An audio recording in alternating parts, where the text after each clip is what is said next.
누군가 술에 대해 물어올 때 우리는 쉽게 대답하지 못합니다. 술이 죄인가? 크리스천은 술을 마시면 안 되는가? 사람마다 생각이 다르기 때문입니다. 어떤 사람은 절대 입에 대지 않으려 하고 또 어떤 사람은 적당히 마시는 것은 괜찮다고 말합니다. 술을 마시지 않는 사람은 마시는 사람을 보며 신앙이 부족하다고 여길 수도 있고 반대로 술을 마시는 사람은 마시지 않는 사람을 보며 율법적이라고 느낄 수도 있습니다. 이렇게 서로 다른 생각은 때로 교회 공동체 안에서도 갈등을 만들기도 합니다. 그래서 많은 사람들이 이 주제에 대해 말하기를 꺼려하지만 그렇다고 아무 말도 하지 않고 넘어갈 수 있는 문제는 아닙니다. 우리는 하나님을 믿는 사람으로서 어떻게 살아야 하는지를 계속해서 고민하며 살아가야 하기 때문입니다. 술을 마셔도 되는지 안 되는지를 넘어서서 나는 지금 어떤 마음으로 하나님 앞에 서 있는지를 점검해야 합니다. 오늘은 술이라는 주제를 통해 성경은 무엇을 말하는지 살펴보고 우리의 신앙이 율법에 머물러 있지 않고 은혜 안에 서 있기를 바라는 마음으로 함께 말씀을 나누고자 합니다. 첫째, 술에 대한 판단은 성경의 가르침을 기준으로 분별해야 합니다. 우리는 술에 대해 각자 다른 생각을 가질 수 있습니다. 어떤 사람은 조금 마셔도 된다고 생각하고 어떤 사람은 절대 마시면 안 된다고 말합니다. 또 누군가는 성경의 포도주 이야기가 나온다며 술에 대해 관대하게 받아들입니다. 그러나 생각이 다르다고 해서 내 기준이 곧 옳다고 말할 수는 없습니다. 크리스천이라면 무엇보다 먼저 성경이 무엇을 말하는지를 기준으로 삼아야 합니다. 왜냐하면 우리가 살아가는 방식은 세상의 흐름보다 하나님의 뜻에 따라야 하기 때문입니다. 성경은 술 자체를 무조건 금지한다고 말하지는 않습니다. 하지만 술로 인해 일어날 수 있는 위험에 대해 분명하게 경고하고 있습니다. 에베소서 5장에서는 술에 취하지 말라. 이는 방탕한 것이니 오직 성령으로 충만함을 받으라고 말합니다. 이 말씀은 단순히 술을 마시지 말라는 수준을 넘어서 술에 취한 상태가 하나님을 의지하지 않는 삶으로 나아갈 수 있다는 것을 경고하고 있습니다. 술이 우리의 판단을 흐리게 하고 하나님의 다스리심보다 자신의 감정과 쾌락을 따르게 만들 수 있기 때문입니다. 또한 이사야 5장에서는 아침에 일찍 일어나 독주를 마시며 밤이 깊도록 포도주에 취하는 자에게 화 있을진저라고 말합니다. 이 말씀은 술을 자신의 삶의 일부처럼 여겨 반복적으로 마시는 습관에 대해 매우 엄중하게 경고합니다. 갈라디아서 5장에서는 술 취함을 육체의 일이라고 분명히 밝히며 그러한 삶을 따르는 자는 하나님의 나라를 유업으로 받을 수 없다고까지 말합니다.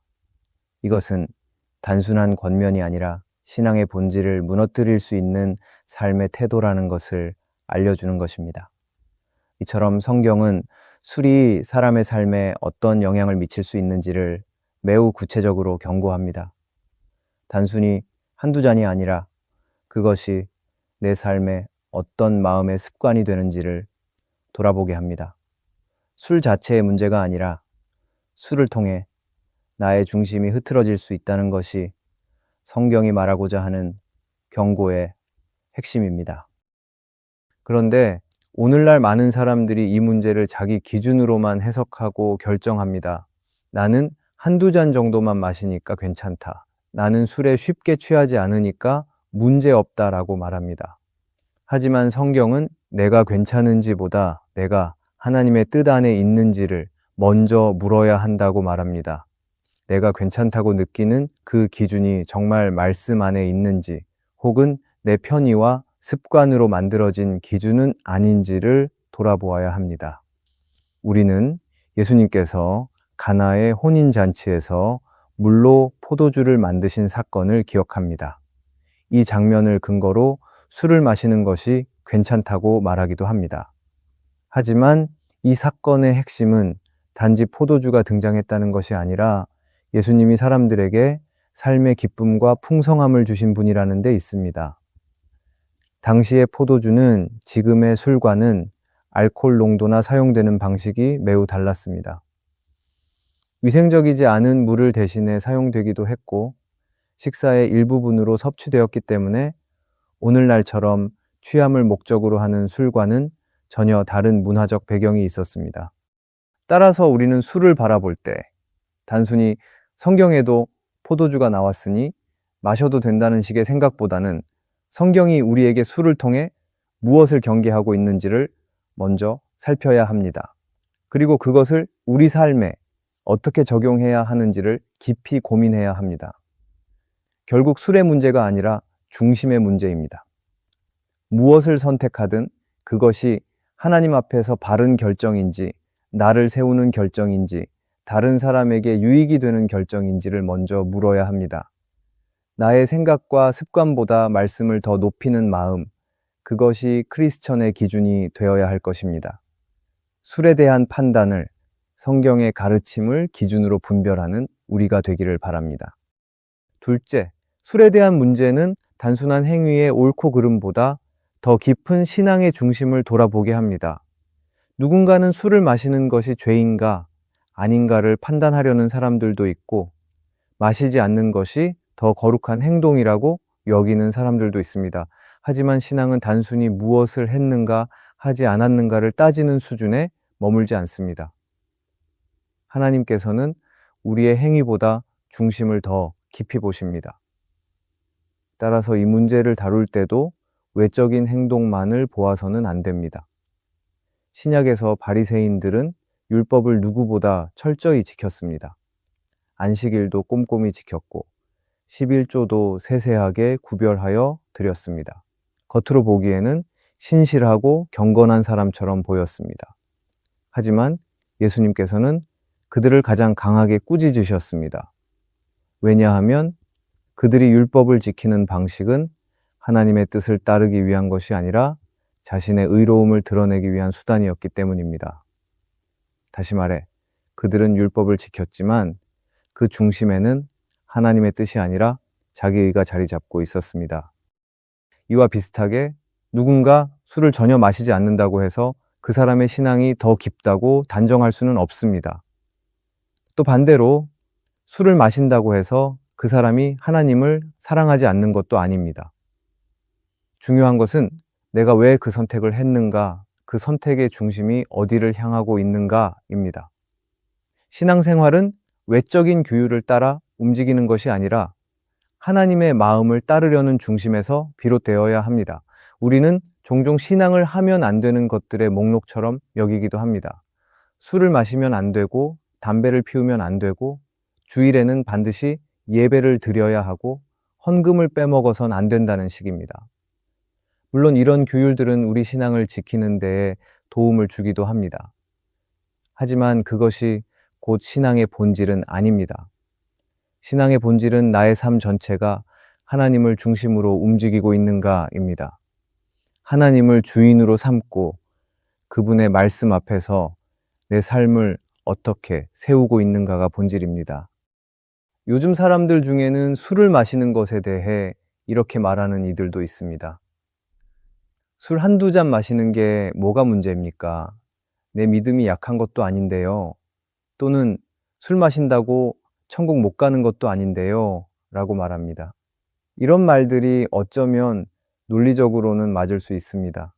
천국은 술을 마시지 않아서 가는 것이 아니라 예수 그리스도를 믿음으로 가는 것이기 때문입니다. 하지만 신앙은 논리로만 판단할 수 있는 것이 아닙니다. 신앙은 하나님과의 관계입니다. 관계에는 때로 손해보는 것이 있고 포기해야 하는 것도 있습니다. 내가 누릴 수 있지만 하나님을 향한 경외함 때문에 내려놓는 결정, 그것이 믿음의 성숙입니다. 존 스토트는 그의 책 기독교의 기본 진리에서 이런 말을 하였습니다. 기독교는 단지 무엇을 믿느냐의 문제가 아니라 그 믿음이 삶의 태도와 선택으로 드러나야 합니다.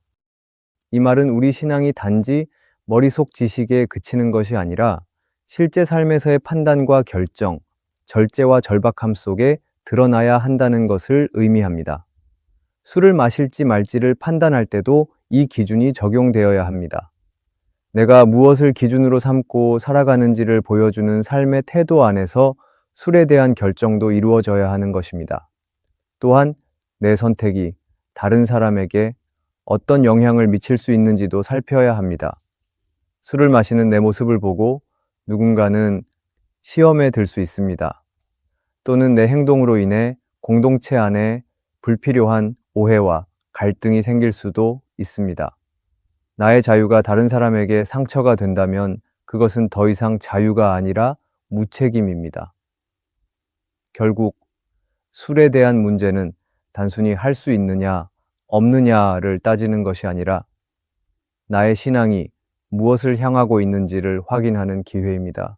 그리고 그 선택의 중심에 하나님이 계시기를 바라는 마음이 있다면 그것이 바로 성숙한 믿음의 길입니다.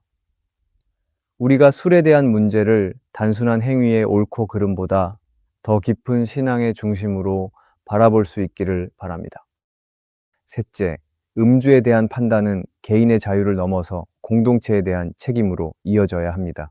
우리는 예수 그리스도를 믿는 순간 단지 한 개인으로 살아가는 존재가 아니라 하나님의 가족이자 몸된 교회의 지체가 됩니다. 다시 말하면 내 행동 하나가 공동체 전체에 영향을 줄 수 있다는 사실을 기억해야 한다는 것입니다. 내가 어떻게 살고 어떤 선택을 하는지가 결국 다른 사람에게 영향을 미칠 수 있다는 것을 인정해야 합니다. 술에 대한 문제도 마찬가지입니다. 어떤 사람은 스스로 술을 마셔도 절제할 수 있고 실수 없이 행동할 수 있다고 생각합니다. 또 어떤 사람은 자신의 술 마시는 모습이 누구에게도 피해를 주지 않기 때문에 문제될 것이 없다고 생각합니다. 그러나 우리 신앙은 그런 판단에만 머물러 있지 않습니다. 성경은 그리스도인이 공동체 안에서 살아갈 때 자신의 자유보다 서로를 위한 책임을 먼저 생각해야 한다고 가르칩니다. 사도 바울은 고린도전서에서 이렇게 말합니다. 모든 것이 가하나 모든 것이 유익한 것은 아니며 모든 것이 가하나 모든 것이 덕을 세우는 것은 아니라고 했습니다. 다시 말해 할 수는 있지만 그 행동이 다른 사람을 세우지 못한다면 오히려 스스로 절제해야 한다는 것입니다. 술을 마시는 것이 법적으로 금지되어 있지도 않고 신앙적으로도 그것만으로 천국을 잃는 것은 아니지만 누군가에게 시험이 되고 걸림돌이 된다면 그 자유를 포기하는 것이 사랑이라는 뜻입니다. 예를 들어 어떤 교회 청년이 신앙적으로 아직 연약한 단계에 있습니다. 그가 존경하던 리더가 식사 자리에서 자연스럽게 술을 마시는 모습을 보게 됩니다. 그 장면을 본 청년은 마음속에서 혼란을 느낄 수 있습니다. 그리고 그 혼란은 나도 마셔도 되는 걸까? 신앙은 이렇게 유연한 건가? 라는 생각으로 이어지고 결국 그 청년은 스스로의 신앙적 경계를 흐리게 될 수 있습니다. 물론 그 리더의 행동은 잘못이 아닐 수 있습니다. 하지만 그로 인해 다른 사람이 실족하게 된다면 그것은 분명 책임이 따를 수밖에 없습니다. 신앙은 개인적인 것이기도 하지만 동시에 공동체적인 것입니다. 혼자만의 믿음으로 살아가는 것이 아니라 서로를 돌아보고 세워주는 관계 안에서 자라나는 것입니다.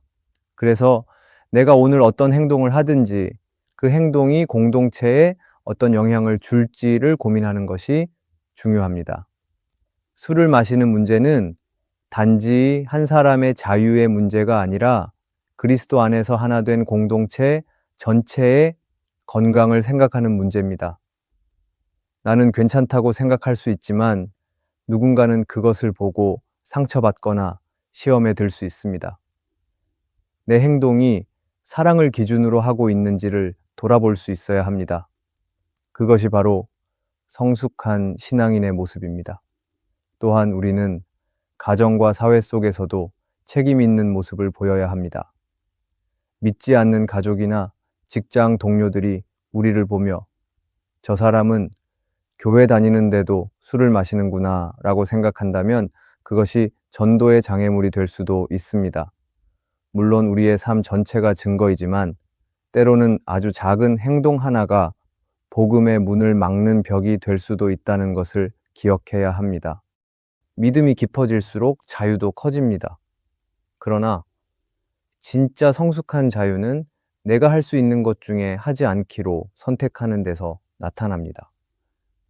하나님 앞에서 바른 기준을 세우고 다른 이들을 실족시키지 않기 위해 스스로 절제할 수 있는 마음, 그것이 바로 성령 안에서 자라난 신앙의 열매입니다.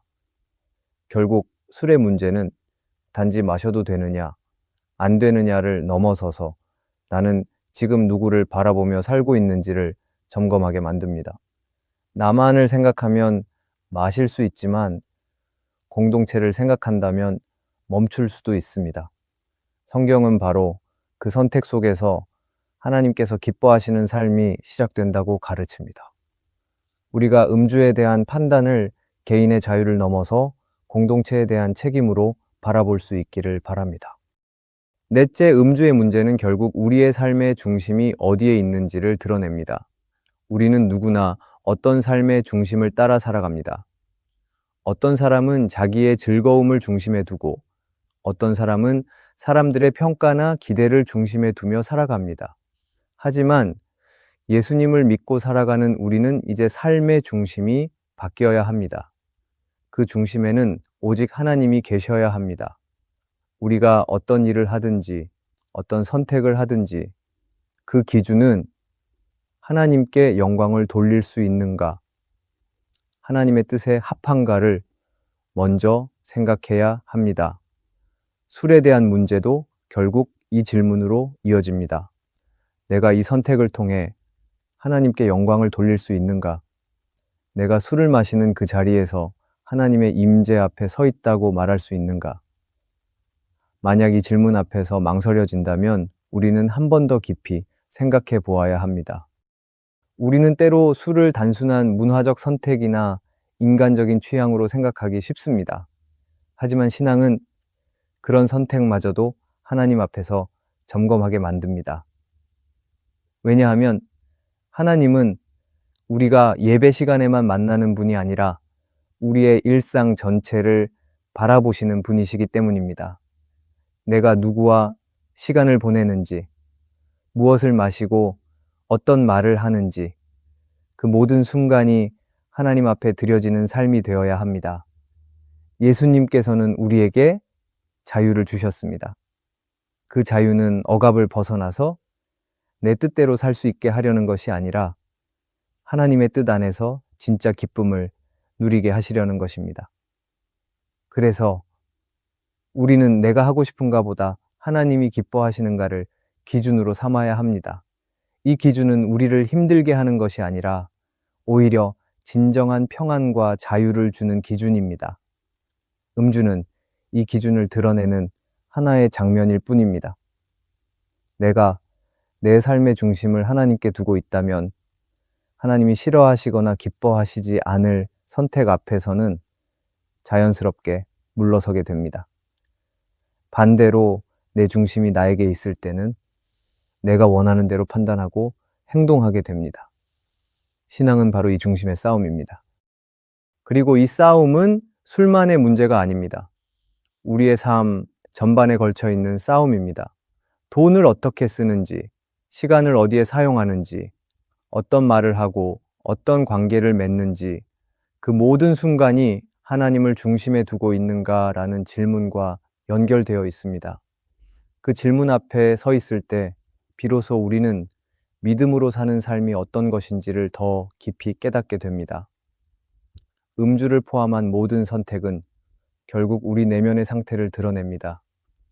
내가 아직 내려놓지 못한 욕망은 무엇인지, 내가 여전히 지키고 싶은 자리는 어디인지, 내가 포기하지 못한 습관은 무엇인지, 하나님은 그 모든 것을 보십니다. 그리고 그 안에서 우리를 부르십니다. 하나님께 삶의 주권을 내어드리라고, 그분의 뜻을 따르라고 말씀하십니다. 이제는 단순히 술을 마셔도 되냐, 안 되냐의 문제를 넘어서야 합니다. 나의 중심이 누구에게 향해 있는지를 묻고 그 질문 앞에서 겸손히 하나님 앞에 나아가는 것이 필요합니다. 그렇게 할 때 우리는 율법이 아닌 은혜 안에서 더 자유롭게, 더 책임 있게 살아갈 수 있습니다. 하나님은 지금도 우리의 마음을 보시고 말씀하십니다. 내가 너의 삶의 중심이 되기를 원한다고, 내가 네가 내려놓기 힘든 그 자리를 대신 채우기 원한다고. 술에 대한 결단은 단지 금지의 문제가 아니라 주권의 문제입니다. 누구를 따르고 누구를 의지하며 살 것인지에 대한 믿음의 고백입니다. 우리는 이 믿음의 싸움을 외면하지 않아야 합니다. 그 싸움 속에서 하나님은 우리를 연단하시고 더 깊은 자리로 이끄십니다. 그렇게 살아갈 때 우리의 삶은 하나님의 영광을 드러내는 도구가 될 것입니다. 그 길이 바로 하나님을 삶의 중심에 두는 길입니다.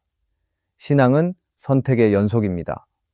술을 마실지 말지 그것만이 아니라 오늘 누구의 음성을 따를 것인지, 무엇을 바라보며 살아갈 것인지, 나의 삶 전체가 어떤 중심을 가지고 있는지를 날마다 묻고 살아가야 합니다. 하나님은 우리 삶의 가장 작은 부분까지도 관심 가지시고 우리가 그 안에서 하나님의 뜻을 분별하기를 원하십니다. 혹시 지금까지 음주에 대해 가볍게 여겨왔다면 오늘 이 말씀 앞에서 한 번 더 깊이 자신을 돌아보시기를 바랍니다. 혹은 다른 사람을 정죄하며 내 기준만 옳다고 여겨왔던 모습이 있었다면 그 또한 내려놓을 수 있기를 바랍니다. 중요한 것은 외적인 행위보다 내면의 중심입니다. 그리고 하나님은 겉모습보다 중심을 보십니다. 우리의 신앙이 단지 규칙을 지키는 것이 아니라 삶 전체를 통해 하나님을 예배하는 길이 되기를 바랍니다. 삶의 중심을 하나님께 두고 성령의 인도하심을 따라 걸어가는 믿음의 길 위에서 오늘 우리의 모든 선택이 하나님의 영광을 드러내는 도구가 되기를 소망합니다. 오늘의 말씀이 은혜가 되셨다면 댓글에 아멘이라고 적어주시면 감사하겠습니다. 여러분들이 남겨주시는 댓글은 정말 큰 힘이 됩니다. 그리고 여러분들이 눌러주시는 좋아요와 구독도 큰 힘이 됩니다. 오늘도 함께 해주셔서 감사합니다. 기도하겠습니다. 하나님 아버지, 오늘 말씀을 통해 우리의 삶 속에 있는 작은 선택 하나하나가 얼마나 중요한지 다시 돌아보게 해주셔서 감사드립니다. 술에 대한 고민과 갈등 속에서 단순한 규칙이나 율법이 아니라 하나님의 뜻과 성령의 인도하심을 구하는 마음을 갖게 하여 주시옵소서. 우리의 연약함을 아시는 주님, 때로는 욕심과 습관, 문화의 흐름 속에 이끌려 하나님의 마음을 놓치는 순간들이 있었음을 고백합니다. 이제는 우리의 중심이 오직 주님께 향하도록 이끌어 주시옵소서. 외적인 모습보다 내면의 중심을 보시는 하나님 앞에 정직하게 서게 하시고 이 시대 가운데 세상의 말이 아니라 하나님의 말씀으로 살아가는 그리스도인이 되게 하시옵소서. 예수님의 이름으로 기도합니다. 아멘.